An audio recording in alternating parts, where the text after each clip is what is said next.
Ângelo Ismael da Costa Júnior, ou simplesmente Ângelo da Costa, ou ainda da Costa. Ele é campeão da Copa do Brasil pelo Santo André, sim, aquele que bateu o Flamengo, tem na casa dos 200 jogos no campeonato italiano, passagens marcantes por Sampdoria e Bolonha. Ele aceitou bater um papo com a gente e é ele o nosso entrevistado deste vídeo, deste podcast. Boa, muito boa! Já começou aí mais um vídeo do Golato e também um podcast do Golato. Esse conteúdo já está devidamente depositado e transformado em podcast do nosso Golato lá no Spotify. Hoje, excepcionalmente, especialmente, não é nenhuma cobertura da rodada, o Campeonato Italiano 2021-2022 que já começou, não vai ter nenhum comentário sobre nenhuma notícia, mas é mais uma entrevista exclusiva que a gente traz aqui, dessa vez com ele, que é goleiro, tem aí na sua carreira o título de campeão da Copa do Brasil pelo Santo André, quase 200 jogos aí na casa dos 200 jogos entre Série A e Série B, mais de uma década atuando no campeonato italiano, passagens marcantes aí por Sampdoria e Bolonha. Aliás, tecnicamente é o primeiro goleiro estrangeiro aí da Samp, né? A esse papo aí. Eu estou falando de Ângelo da Costa, chamado só de da Costa. Eu vou chamar de Ângelo aqui, se não tiver nenhum problema. Muito obrigado por aceitar o nosso convite, Ângelo. Muito obrigado, eu que agradeço. É um prazer poder estar participando. É muito legal saber, o pessoal, que um orgulho até para a gente, nós brasileiros aqui, né, que estamos do outro lado do mundo aqui, representando o nosso Brasil, né? Um abraço para o pessoal do Golaço aí que segue a gente aqui, quer queira ou quer não. Acredito que todos os brasileiros que estão aí no Brasil, que seguem a gente, que sempre dá uma torcida para os brasileiros que saem do Brasil, vêm jogar na Europa. Então, é um prazer poder participar e poder bater um papo com vocês. Muito obrigado. É o que eu te falei. Eu vou acabar te agradecendo pelo convite. Aliás, por ter aceitado o convite, né? A gente tem se falado há algum tempo já tentando marcar. Entendo que a vida aí, como você estava falando com duas crianças, o nosso fuso horário aqui é complicado, mas felizmente, muito obrigado por ter aceitado e deu tudo certo. Vamos partir então para o nosso bate-papo. Eu queria saber da sua vida atual, assim, você fechou a temporada 2020-2021 vestindo a camisa do Bolonha e aí não prosseguiu, né? Não renovou o contrato, mas também não se aposentou. Como está o seu status aí atual, até para informar a torcida do Bolonha aqui no Brasil? Não, eu tô estudando agora alguns projetos novos, né? É claro que o primeiro momento, quando eu saí do Bolonha, a primeira ideia era continuar jogando por mais um ano, mas nesse meio tempo aconteceram algumas coisas. Eu recebi algumas propostas de times da Série B que eu preferi por algum momento ainda não aceitar, porque estou estudando e vendo outros projetos, até porque já tenho quase 38 anos, então eu sempre preparei, sempre pensei muito nesse momento de quando chegar a hora de parar, né? E acredito que agora tô só vendo alguns detalhes de algumas situações que estão fora do futebol, né? O meu percurso no Bolonha, acho que foi um percurso bem legal, gostei bastante, tenho uma amizade incrível com todo mundo lá, com o diretor, com o presidente. No último ano eu tive alguns probleminhas com o treinador, que a gente não condivia, não batia muito bem algumas ideias fora do campo de comportamento, então acabamos um pouco discutindo de algumas situações. E como eu já estava há muito tempo no clube, a gente já tinha conversado com eles que eu não ia ficar. Fiquei muito feliz que eu recebi uma oferta também do clube para poder ficar no clube como treinador de goleiros para começar, né? Mas esse não era um projeto que hoje eu quero seguir. Talvez em um futuro podia até ver, porque eu gostaria muito de um futuro, depois que, quando eu ficasse mais velho, poder ver essa coisa de continuar um projeto de ser treinador de goleiro, mas de treinar criança pequena para poder retribuir tudo um pouco daquilo que o futebol me deu, porque o futebol me deu a minha vida, o futebol me deu tudo. Então seria bacana poder ensinar um pouco que eu aprendi dentro do campo para as crianças, né? Mas eu acredito que não seja esse momento. Então agora estou correndo atrás da família, fazendo mudança e me organizando. Espero em setembro agora ter novidades de como vai seguir a minha carreira num projeto que eu acredito muito que seja importante, que eu estou trabalhando. Vamos ver como é que vai ficar tudo. E aí hoje você está completamente dedicado à função de pai de família aí, 100% do tempo, e você está morando em onde, assim? O que que você está... Você falou de mudança aí? Então, eu deixei a casa de Bolonha, vim aqui para a cidade da minha esposa, que é uma cidade na região que é perto de Gênova, que minha mulher, eu conheci minha mulher quando é italiana, minha mulher não é brasileira. Eu conheci ela quando eu jogava na Sampdoria, então são 50 minutos de Gênova, que é onde ela mora, uma cidade pequenininha. Então a gente vai ficar nesse período de mudança, esse primeiro ano ficar por aqui, mas com duas crianças pequenas é complicado. Como é que eu posso te dizer? Aqui as férias são muito longas, porque o verão No verão, europeu né? é muito longo. As crianças têm 3 meses de férias. 3 meses sem escola é pesado, né? Então a gente fica sempre correndo, sempre vendo tudo com pressa, um período de mudança de casa, de ver a casa nova para morar, de acertar tudo, de comprar as coisas para casa nova. Então a gente está tá correndo bastante esse período e eu trabalhando num projeto novo, tendo que treinar também, porque não deixei de treinar. Então, um momento um pouco corrido, mas a gente tenta levar sempre na boa e sempre positivo, que no final tudo dá certo, é só ter a cabeça positiva, pensar nas coisas melhores que podem acontecer e acreditar naquilo que está fazendo, que é o melhor caminho a seguir. É isso aí, muito bom. Bom, a gente acabou já falando aqui muito da sua rotina na Itália, acho que até o sotaque, algumas palavras escapam em italiano, o que é muito legal. Mas assim, pensando lá atrás no começo, você tem esse título aí da Copa do Brasil pelo Santo André, naquele jogo icônico contra o Flamengo lá. Você surgiu então, eu sou de São Paulo também, mais precisamente da Grande São Paulo de Guarulhos, e você também é da Grande São Paulo, né? É isso? Isso, São Bernardo, São São Bernardo. Bernardo. E aí, como é que foi lá o início no Santo André? Esse título, assim, acho que até disputa de Libertadores para um clube, acho que da Grande São Paulo, foi uma coisa maravilhosa, assim, vencer no Maracanã também. Como que foi essa época para Foi você? um momento muito, assim, o início da minha carreira, acredito que tenha sido muito, assim, no meu caso, que era um menino que sempre quis jogar futebol, mas não sabia muito se podia dar certo ou não. A gente comecei num clube pequeno, sabe? Eu fiz 1000 testes em tudo que é lugar, né? Tipo, foi muito difícil o começo, porque eu fiz teste em um monte de time, não passava tudo. E Então, depois eu frustra, né?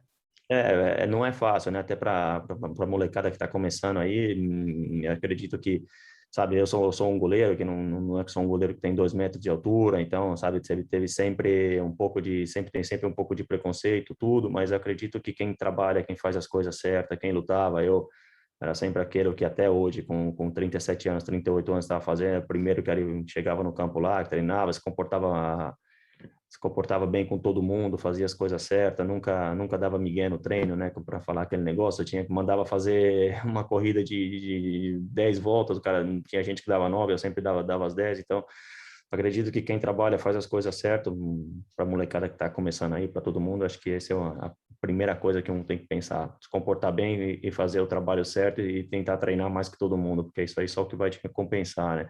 E o meu começo foi no Santo André lá, a gente encontrou um grupo de jovens, né, que começamos assim, molecada tudo junto no juniores, e a gente começou de um time que ninguém acreditava, um Santo André, em período ali não era muito conhecido. A gente ganhou primeiro de tudo a Copa São Paulo de juniores em 2003 em cima do Palmeiras, né? Então acho que foi ali o começo que deu que eu comecei a aparecer um pouco pro futebol, né? Porque dali todo eu e mais todos os meus meninos que eram todos juniores, tudo menino de 19, 18, 20 anos. Depois, como a gente ganhou o título que ninguém esperava que a gente podia ganhar, o título da Copa São Paulo, ali começou, acho que a estrada do Santo André a crescer, né? Porque daquele time ali, acho que 13 jogadores foram para o time principal. A gente se uniu a um elenco que tinha um pouco de experiência, que tinham jogadores já de experiência, que eram mais velhos. Dali a gente ganhou a Copa São Paulo Juniores, como eu te falei, ganhou a Copa Estado, que deu a vaga para a Copa do Brasil. Da Copa do Brasil a gente ganhou a Copa da Copa do Brasil, a gente ganhou a Copa do Brasil, foi jogar a Libertadores. A gente chegou ali naquele período que a gente estava na Série C do Campeonato Brasileiro, a gente ganhou o campeonato da Série C, foi disputar a Série B. Então foi um momento que deu tudo certo, um momento que o clube cresceu muito, né?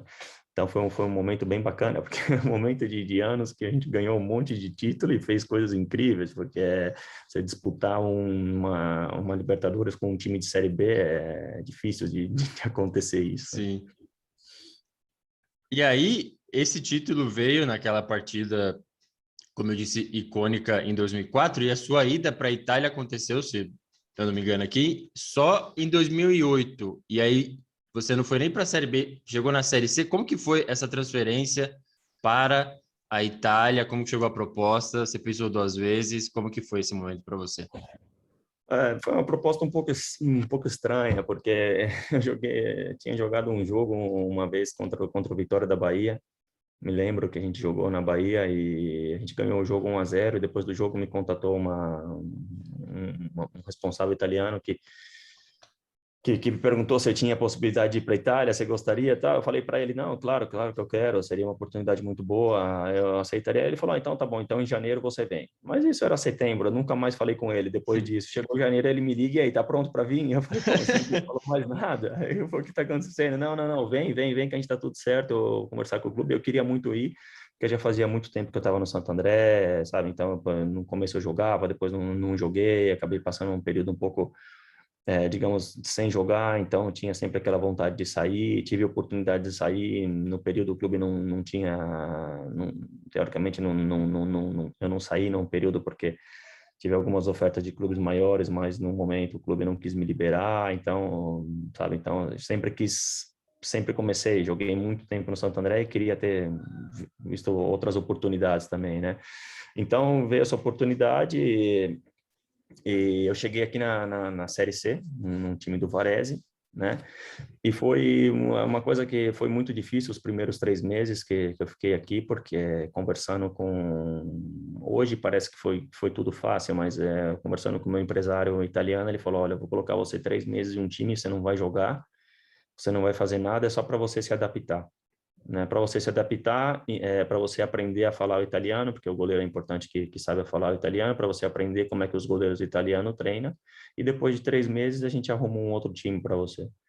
Então foi muito difícil, porque 3 meses que eu não sabia falar, que eu não sabia, que eu morava em um hotel, teoricamente, que eu não tinha pego nem casa, que eu não tinha amigos, não tinha nada, não conseguia falar. Cheguei em janeiro, um frio incrível para treinar, era complicado. Primeiras semanas que eu treinei na neve, estava congelado, não tinha o material apropriado ainda, digamos assim, né, para se acostumar a tudo. Então foi um período bem difícil, ainda mais sem jogar, um campeonato completamente diferente da Série C ainda, né, mas foi bem bacana, porque me deu uma base muito boa para a língua, para o treino, para entender como é que funciona, como pensa o futebol italiano. E dali, depois no outro ano, tive a oportunidade de, sem jogar, sem fazer nada, de poder ir para um time da Série B. E o time da Série B, depois depois de 5, 6 jogos, comecei a jogar de titular, e dali começou todo o meu percurso. Fiz 2 anos de titular nesse time que é o Ancona. Era um time muito bacana, que eu gostava muito, uma cidadezinha muito bacana, que um torcedor apaixonado, mas que infelizmente depois acabou por problemas financeiros, acabou falindo. E dali, como eu fiz um bom campeonato, fui para a Sampdoria, que era já um time grande, fez a preliminar de Champions League e tudo. Então foi bem bacana, uma experiência muito grande para mim, que sou muito grato e uma pessoa muito agradecida pelo futebol, de ter, assim, às vezes eu brinco, né, pô, um cara que caipira aí, que não, teoricamente, que lutou pelas condições, sair daí de Santo André, poder jogar Libertadores, poder jogar a preliminar de Champions League, poder jogar a Europa League. Então foi muito feliz pela oportunidade que eu tive, que Deus me deu, assim, para poder fazer uma carreira assim, importante, muito mais do que eu sonhava, porque não, se eu pudesse ter sonhado, assim, nunca pensei em ter sonhado tão grande como foram as coisas aqui. É legal você contar esse começo assim, porque a gente teve alguns papos aqui já com o Carlos Augusto, que estava no Corinthians, está no Monza, na Série B hoje. O próprio Tuta, que teve aquele problema no Venezia lá, falei com ele também. E tirar um pouco o romantismo dessa, tô indo jogar na Europa. Aí é dinheiro no bolso e vida mansa, né? Chega sem amigo, sem família. O Carlos Augusto falou que ele já levou, acho que o pai e a irmã, porque assim, o choque que dá de você não conseguir dar um bom dia para ninguém nem receber, porque parece exagero assim, mas tem essa dificuldade, esse choque na chegada, ainda mais solitário, acho que por isso que muitos batem e voltam assim, e eu acho que mesmo hoje, que agora está facilitado, né, falar com a família no Brasil, dar aquela quebrada, mas não é tão charmosa a saída para a Europa assim, né? Ou eu estou errado? Não, não é fácil, não é fácil. Eu, quando eu cheguei aqui, eram 14, 15 anos atrás, agora nem lembro muito bem, não. Mas era complicado, porque hoje é fácil, até comento com a minha mãe, com a minha família, que hoje é fácil, eu pego o telefone, chama no FaceTime e tá tudo bonito. Quando eu cheguei aqui não tinha, tinha que conseguir o tempo de entrar no Skype e eles tinham que se conectar ao mesmo tempo no Skype no Brasil, a internet da minha família, que é uma família normal, não tinha uma internet boa, então a gente não conseguia se falar, não se via. Né, foi bem complicado. O primeiro período aqui, os primeiros 2 meses foram bem complicados. Tirando a primeira semana, os primeiros 15 dias é tudo excelente, tudo bonito, Ah. tudo novo. Você fala, tô na Europa, tudo. Mas depois, quando você não tem um amigo aqui no inverno, quando dá 9 horas da noite, não tem mais ninguém na rua, todo mundo dormindo, um frio, sabe? É complicado quando você não tem uma pessoa com que você pode, assim, com os amigos, com tudo. É bem difícil. O italiano é uma pessoa é muito receptivo, assim, né? Muito bacana, se comporta muito bem, adora muito brasileiro, mas nós brasileiros, com a cultura que a gente tem, com a alimentação, chegava aqui comer, só tinha macarrão. Por um mês que eu tava, eu inventei, eu comia sempre a mesma coisa. Eu lembro até hoje que eu comia um macarrão com tomate e frango.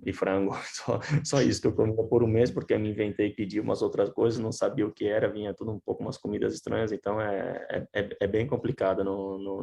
Não é só... Claro que tem jogadores que vêm em situações diferentes, né? Que talvez os jogadores que vêm para Juventus, para Inter de Milão, para o Milan, que tem um acompanhamento diferente, mas para jogadores que começam lá de baixo não é fácil. Tem que estar preparado e tem que ter a cabeça forte, porque não é fácil. Muitas vezes você pensa em desistir, muitas vezes pensa em voltar para o Brasil, mas é naquele momento ali que você tem que ser forte e ter um objetivo maior do que as dificuldades que você pode encontrar. Muito bom.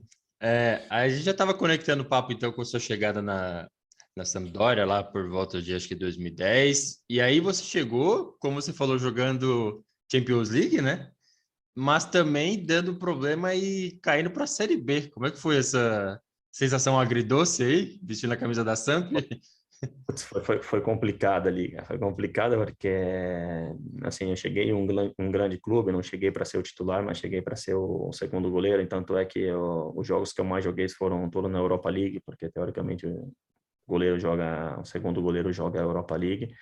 Um ano que tinha tudo para dar certo, que tinha um time muito bom, que tinha feito a Cassano classificação. estava aí nessa época, eu acho, né?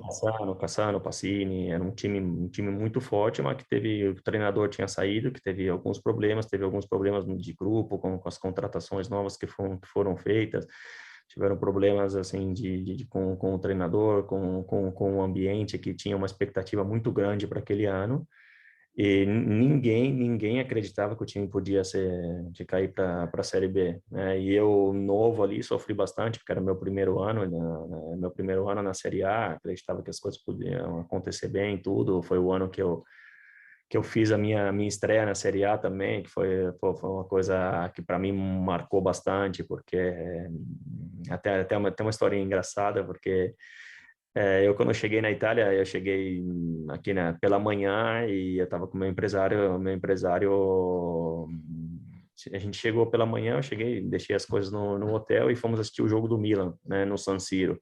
E para mim aquilo foi um impacto muito grande, porque chegar o primeiro dia e ele me levou para assistir um jogo, eu me lembro até hoje que era Milan contra o Genoa, foi um impacto muito grande, A porque acústica do San Siro é um negócio sensacional, né? fantástico. Eu assistindo o jogo na tribuna do San Siro, foi uma coisa incrível e eu pensei sempre, e daquele momento ali foi o meu objetivo, que eu falei, não vou embora da Itália até jogar aqui nesse estádio, porque é uma coisa fantástica. Quando você vê ele de fora, assim, que você está entrando, é uma coisa que me emocionou muito. E ver o caso, como é que foi, um jogo que eu estava na reserva contra o Inter de Milão, e o goleiro machuca, e meu primeiro jogo na Itália, na Série A, foi no San Siro. Então, é uma coisa que me marca bastante, né? Que me marcou bastante, porque eu tinha colocado aquilo como objetivo, que eu queria jogar naquele estádio ali, e foi o meu primeiro jogo, foi naquele estádio.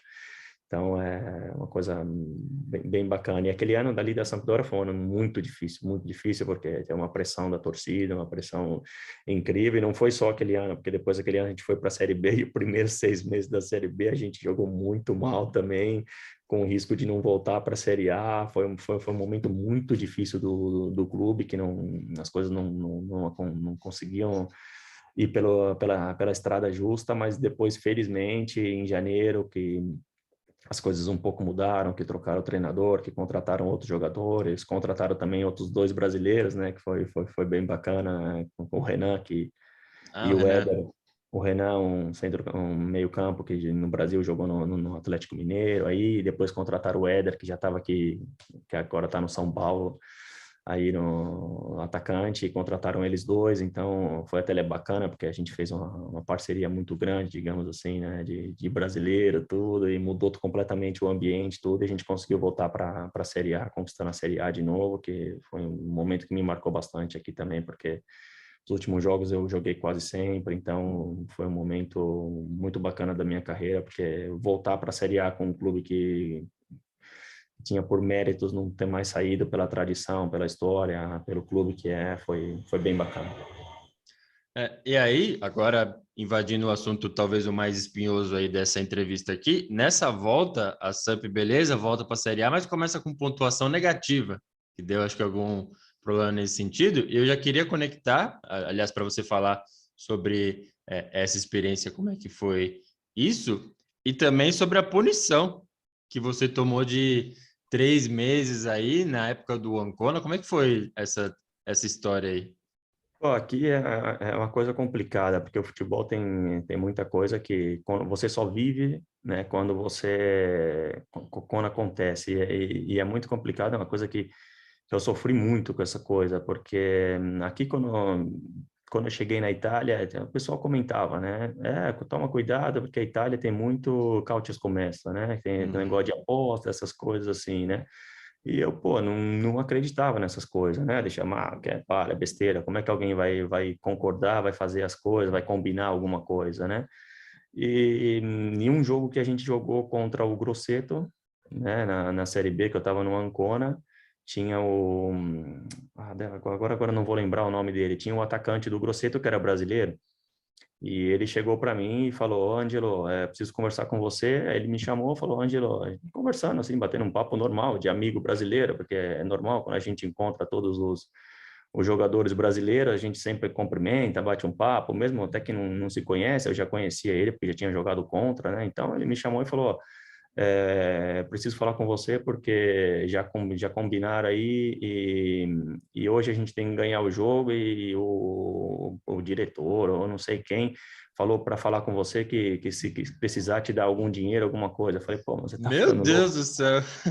Tá ficando louco, Na cara? Pô, cara não vem dura, sim. na cara dura falando. Eu falei, mano, você tá louco, para com isso, cara. Não me fala umas coisas dessas. Não, mandaram falar com você porque você é o goleiro, aí fica tudo certo. Eu falei, mano, você tá louco. Pô, beleza. Aí eu falei, não, pô. Falei, pô. Ah, né? Aí ele viu que eu peguei, tipo, não fui muito receptivo, que eu fiquei Já bravo, que eu cortou achei. o papo e ele. Ele pegou, não me falou mais nada, tipo, cortou o papo, beleza, então, tá, não sei o que, tal, vamos lá, bom jogo, beleza. O problema é que depois esse jogador, ele tava, como é que eu posso te dizer, ele participava de todas essas combinações que faziam, de essas coisas, e a polícia pegou ele, né? E a polícia pegou ele e começou a ver todos os jogos que aquele pessoal ali, que aquele grupo tinham feito essas coisas. E perguntaram desse jogo, que foi o jogo que eu joguei, que ele me conta, perguntaram desse jogo, eu li o relatório da polícia e na polícia pergunta para ele, né? Mas nesse jogo, Ancona e Grosseto, o que vocês combinaram esse jogo também? Porque estava nas entrevistas, como é que fala? Que a polícia pega O as depoimento ligações, deles, né? essas coisas, que vê ligação, que vê negócio das apostas que fizeram, né? E ele fala, esse jogo a gente queria fazer, estava tudo combinado, A gente só não fez porque o goleiro do Ancona, o Ângelo, eu fui falar com ele e ele me falou não. Então a gente não conseguiu combinar nada. Aí apareceu o seu nome, os caras foram atrás de você. Aí aparece meu nome, aí eu fui na polícia, a polícia me convocou, que pô, uma coisa horrível, cara. Cheguei lá, porque isso aqui é uma coisa que você parece que você é um. Como é que eu posso explicar? É Parece que você réu. Você tá sendo parece investigado como se fosse um réu está sendo ali. investigado como se eu fosse feito um crime, pô. Aí eu Isso. cheguei na polícia, a polícia chegou e perguntou para mim, Ângela, é verdade que ele te falou isso, isso, isso? Aí eu falei, sim, ele me falou. Eu falei, não, pensei que estava bem, pensei que estava. Só que o problema é que quando você fala não, eu teria que ter denunciado ele.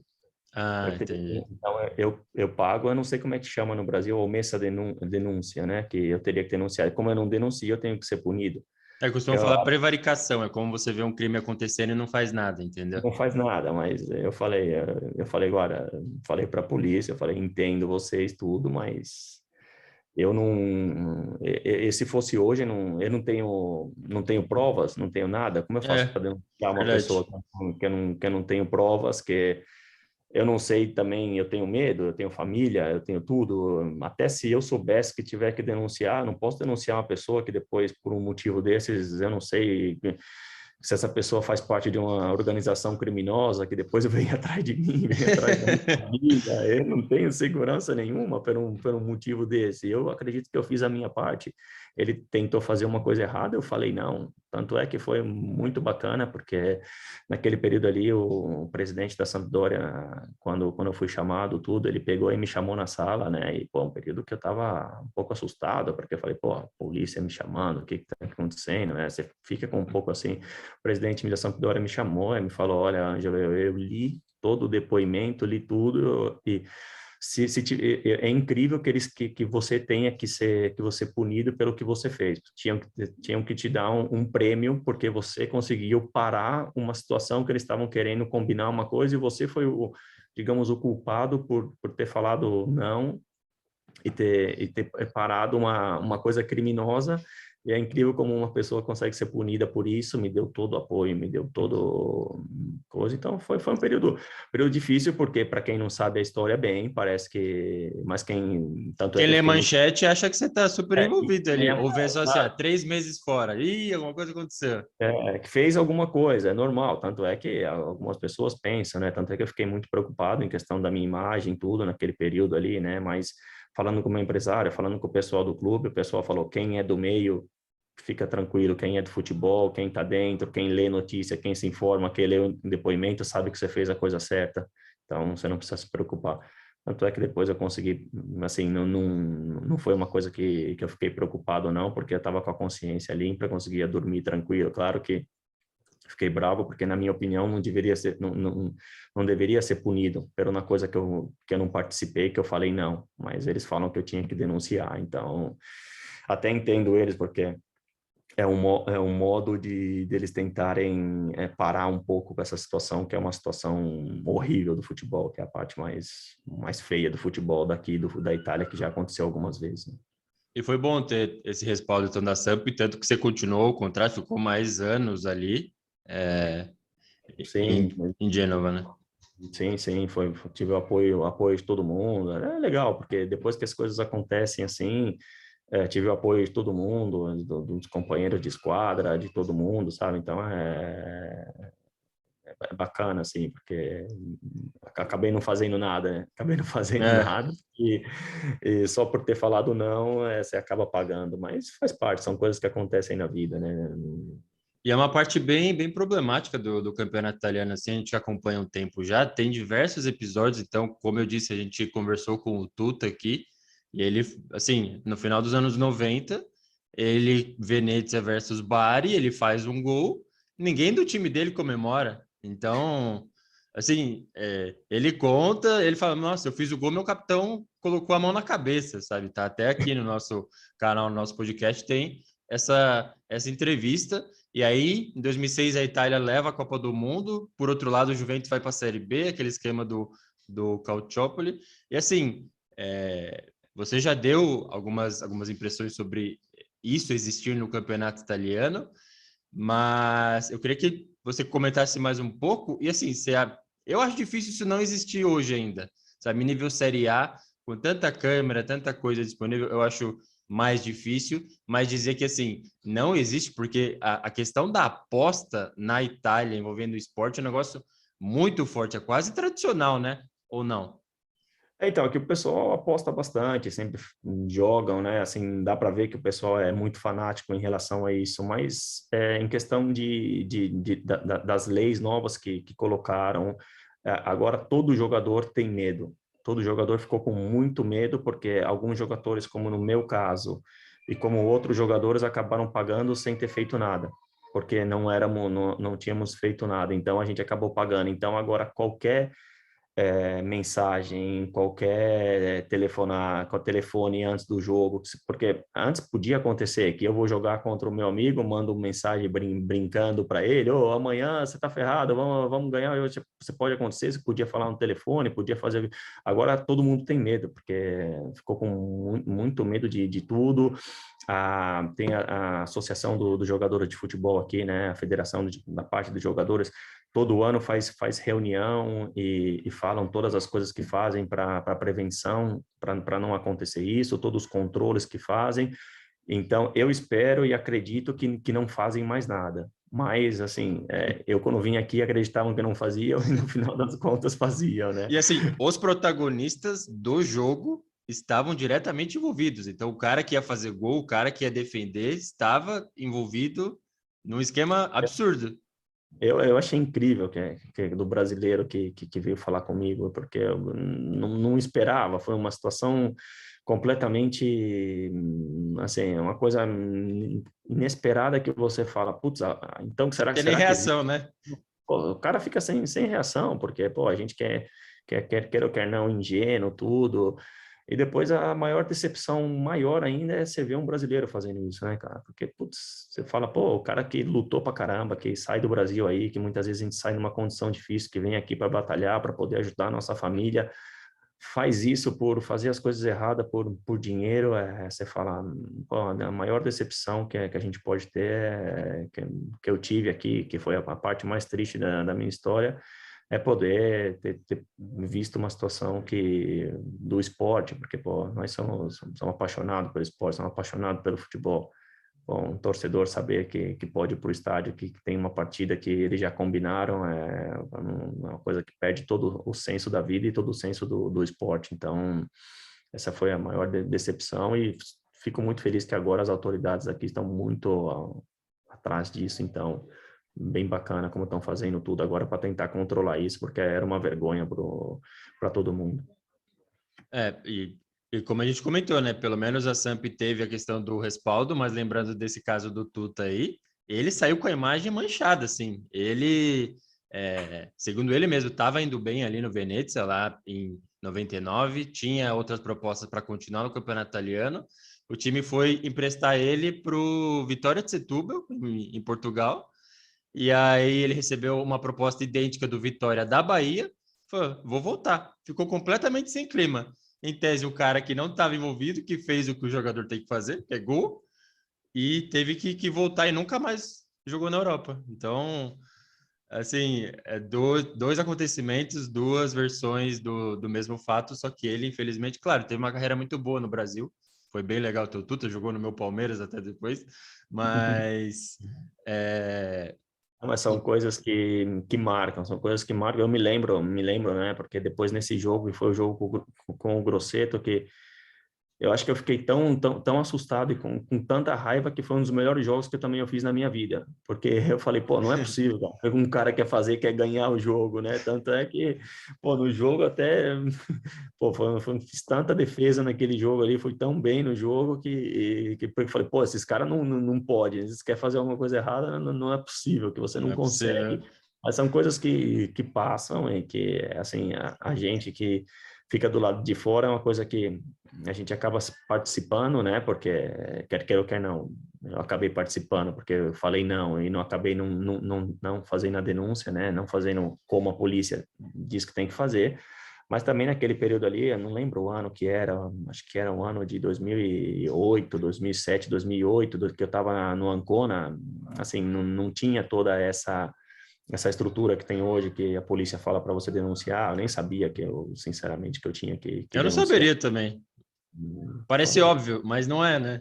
É que e falam que é uma coisa óbvia, né? Que você vê um crime assim, você sabe que você tem que denunciar, mas eu falei, olha, se acontecesse comigo hoje de novo, eu não ia denunciar, porque primeiro eu não tenho prova que eu possa denunciar, eu não tenho nada escrito, eu não tenho nada que eu possa comprovar que a pessoa me falou isso, vai ser eu contra ele e depois se essa pessoa é um criminoso que faz parte de um grupo de crime que depois me ameaça a minha família, eu não quero ter isso na minha Que vida. já aconteceu, é. Ir viver tranquilo e tomar uma denúncia aí dessas que igual eles falam, né? Mas faz parte, são coisas da vida que não deveriam acontecer, mas acontecem. Para fechar, então, a Samp já passando para o Bolonha, então, para essas experiências, foram praticamente 5 aí na Samp, 5 anos na Samp e 5 no Bolonha. Como que é jogar, viver, disputar um derby de La Lanterna? Não chama tanta atenção assim que nem o da capital, que é porrada direto, sabe? Acho que Genoa e Samp teve casos, mas tipo, no passado de assim, violência de quebrar uma rua inteira de carros e gente usando corrente, mas deu assim, é o que a gente lê, deu uma melhorada e virou uma disputa mais de mosaico, né? A gente chama de coreografia, né? Na Sim. arquibancada e tudo mais. Como que jogar Agora o. virou uma disputa, assim, o torcedor ficou muito consciente, na paz entre eles, é bem bacana, porque é uma coisa que acontece no estádio, que cantam, vibram, fazem a coreografia, tudo tal, mas depois fica só ali. Acabou o jogo, acabou, cada um vai para casa, não tem mais a briga, não tem mais nada. Isso aí é muito bacana, porque o torcedor aqui na Itália é assim muito consciente, assim, melhorou muito em questão dos anos. Mas é um derby complicado, é um derby complicado. Eu joguei algumas vezes, ganhei uma vez, perdi duas, né? E uma vez a gente perdeu mal, perdemos 3-0, um derby. E ali é complicado, porque é um mês sem sair de casa. Um mês sem sair de casa, sem ir no restaurante.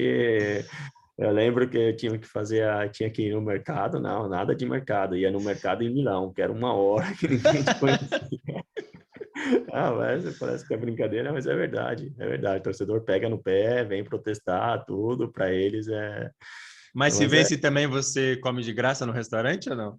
não, se vence, pô, no dia que a gente ganhou, no último derby que a gente ganhou 1-0, tudo, pô, uma festa incrível, sai, vai restaurante, faz festa, por um mês você é o rei da cidade, né? Mas quando a gente perdeu foi bem complicado e não é fácil, mas é um derby muito bacana de jogar, um derby muito bacana de jogar, estádio sempre lotado, tudo, e torcedor apaixonado, o estádio tem uma acústica incrível da torcida, as duas torcidas que cantam o tempo todo, você não tá 1 metro do jogador, não consegue falar para ele nada, é bem complicado assim, claro que não vai ser igual o derby de Roma Lazio, da capital, mas Inter Milan, tudo, mas é assim, um derby muito importante aqui para a Itália. Muito bom, muito legal. Vamos então já para a parte final da nossa entrevista aqui, falando do Bolonha da ida. Foram mais 5 anos ali defendendo o Bolonha, até teve chegada disputando Série B uma vez mais retorno. E aí eu queria perguntar mais dessa fase final, assim, em tese da aposentadoria, né? Vamos deixar no ar assim, mas da convivência com o Mihailovic, primeiro na fase da doença dele, do tratamento, tinha mesmo orientações à distância, ele no hospital ainda passando alguma coisa para vocês, como que era isso? E depois na fase final desse seu desligamento, acho que até amigável, né? O jeito que o pessoal se despediu de você foi muito bonito de se ver assim nas redes sociais, todo mundo, absolutamente todo mundo compartilhando e te desejando um bom futuro assim. Mas queria saber de você com o Mihailovic, assim, primeiro dessa fase difícil que ele teve o tratamento da doença e depois do seu desligamento.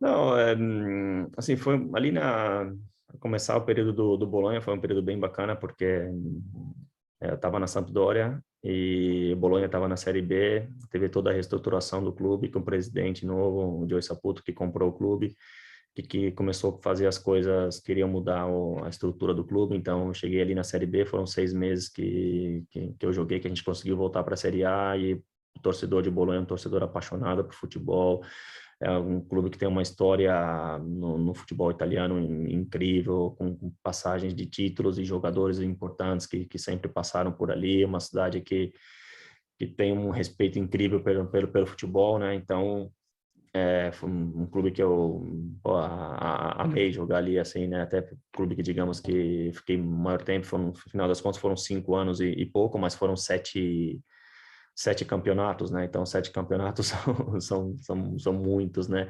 E eu vi o clube mudar, né? Porque o presidente mudou tudo, fez o centro esportivo novo, tá fazendo estádio novo, mudou completamente a estrutura do clube. Hoje, para mim, o clube é um dos clubes top daqui da Itália em questão de estrutura e do que eles estão querendo fazer. É um clube que eu acredito que, com o passar dos anos, tem tudo para poder alcançar melhores posições poder jogar a Europa League, poder jogar tudo. E a gente passou um momento de dificuldade, é normal quando um clube está passando reestruturação, né, de treinadores que começaram a chegar, depois não foram, e a gente teve esse problema com o Mihajlovic, que foi um problema um pouco complicado, que ele chegou, a gente estava numa situação difícil, a gente conseguiu salvar o time para não cair para a Série B, e depois quando a gente estava começando a preparação para o outro ano, fazendo os exames de rotina, descobriram essa doença. E foi bem complicado porque, assim, ninguém espera, né? Ninguém espera e ninguém sabe o que vai acontecer. A gente tinha uma amizade muito boa com ele como treinador. E foi complicado ter, digamos assim, quase mais de metade, digamos, metade de campeonato sem um treinador, né? Foi bem complicado, porque sem um comandante, então a gente que era o pessoal mais velho do time ali tinha que ajudar, tinha que dar uma mão, tinha que tentar colocar as coisas certas, o treinador via as coisas e foram colocadas câmeras em toda a parte do centro esportivo, onde ele conseguia acompanhar do hospital todos os treinos, mas muitas vezes ele não estava bem, fazia algumas reuniões antes e depois dos jogos, mas muitas vezes não estava bem, não conseguia fazer nem a reunião, porque no período de quimioterapia é complicado, tantas vezes, pô, quando a gente se falava, ele falava, pô, tô com 41 de febre, não conseguia nem falar. Caramba. Então, emotivamente foi muito difícil até para o time, porque não é fácil como uma pessoa Abala, né? abala, porque você vai para um jogo, você quer ganhar o jogo e muitas vezes você não consegue ganhar o jogo. E depois do jogo, vê uma pessoa que está no hospital lá, passando mal, lutando pela vida, que é muito mais importante do que uma partida de futebol, ficar brava com você porque você não conseguiu ganhar o jogo. Emotivamente, a gente teve que trabalhar muito bem isso também no time, né? Até com a gestão de quem estava comandando a gente, que ficou dividida entre os auxiliares do treinador. Foi um período muito difícil para a gente, porque parece que é fácil, assim, que seja só coisas legais, porque, pô, vamos fazer tudo para ele. Quando a gente ganhou um jogo, saiu do jogo, foi lá depois embaixo no hospital, dar um abraço de longe nele, né, digamos assim. Mas não foi um momento fácil, até porque, assim, qualquer pessoa que você conheça que passa por um momento de dificuldade como ele passou, claro que você acaba sofrendo junto, porque a pessoa que está lutando pela vida é o momento mais importante. Então não foi fácil. E eu já conhecia ele antes da Sampdoria, né? Porque já tinha tido ele como treinador na Sampdoria. A gente teve uma amizade sempre muito boa, tudo. E é que nesse último período a gente acabou discutindo por alguns motivos fora do campo de comportamento dele, que ele é uma pessoa que tem um caráter muito alterado, um caráter muito forte, que muitas vezes explode sem algum motivos, né? E o mais engraçado que eu comento com todo mundo que eu tive problemas com ele de comportamento, mas nada comigo. Os problemas que eu tive com ele foram todos quando eles comportavam com outras pessoas, com seu modo de comportar, e eu, por ser o mais velho do grupo, por ter sempre uma amizade com ele, acabava falando as coisas para ele sempre, como é que eu posso dizer, cara a cara, né? Nunca me escondi de falar as coisas que pensavam, que eu acreditava que ele estava comportando mal com algumas pessoas, mas comigo você sempre comportou bem, eu me sempre comportei bem com ele, a gente não teve problema nenhum, mas era um período que eu já estava muito tempo ali também, já tinha conversado com os diretores até em janeiro, antes, quando teve o mercado na minha vontade de sair para respirar um novo ar. Acredito que com o jogador, depois quando está muito tempo num lugar, perde um pouco, tinha perdido um pouco de motivação, perdido um pouco de tudo, queria respirar novos ares, eles pediram para eu ficar indo 6 meses, E foi bem bacana porque eu consegui fazer uma amizade muito grande com todo mundo, respeito muito grande da torcida, que sempre se comportou muito bem comigo, que sempre... E para mim, a Bolonha sempre ficou uma parte da minha vida, porque eu construí minha família ali, meus filhos nasceram ali, sabe? Eu tive uma cidade que sempre me recebeu de portas abertas, todo mundo. Então, fica uma cidade que, quem sabe, no futuro não voltaria até a morar perto daquela região lá. Vamos ver o que vai acontecer aí, mas, sim, agora agora eu brinco com eles, como eu falo sempre com os amigos, que eu sou torcedor, né? Agora eu sou torcedor do Bolonha, torcedor da Sampdoria. Mas é bem bacana, um período bem Essa, bacana. em tese, discussão ou discordância de abordagem com outras pessoas, o quão decisivo foi para você falar, putz, realmente acho que é melhor encerrar aqui? Ou não foi tão decisivo assim? Foi só um acontecimento a mais de um pensamento que você já tinha de... O pensamento eu já tinha, mas eu acredito que depois quando você, pensamento eu já tinha conversado com eles bem antes que tudo começasse a acontecer. Mas o pensamento eu já tinha de respirar novos ares, mudar um pouco, né, porque depois de muito tempo, como eu comentei. Mas, como é que eu posso te dizer? Se eu pegasse a nível de porcentagem, assim, aquilo ali ajudou uns 15, 20, Ah, 20%, tá. até porque eu não tenho, é o que eu conversei com eles e que a gente conversava sempre, porque eu tive sempre uma amizade muito boa com todos os diretores, sempre com todo mundo ali, que eu conversava com eles que eu não tinha estímulo e motivação para continuar em um clube, em uma situação que eu não